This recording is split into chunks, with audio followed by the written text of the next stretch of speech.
કચ્છના રાપર તાલુકામાં વિકાસ કાર્યોને વેગ આપવામાં આવ્યો છે. રાપરમાં કુલ 63 કરોડના વિકાસ કાર્યનું ધારાસભ્યના હસ્તે ભૂમિપૂજન કરવામાં આવ્યું હતું.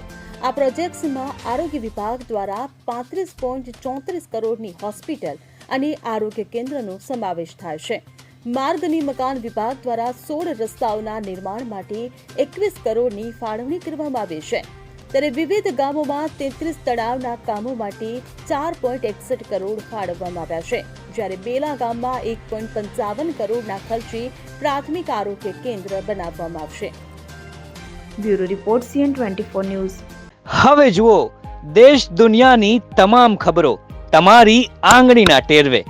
ઉઠાવો મોબાઈલ અને Google Play Store પરથી ડાઉનલોડ કરો અમારી CN24 ન્યૂઝ મોબાઈલ એપ.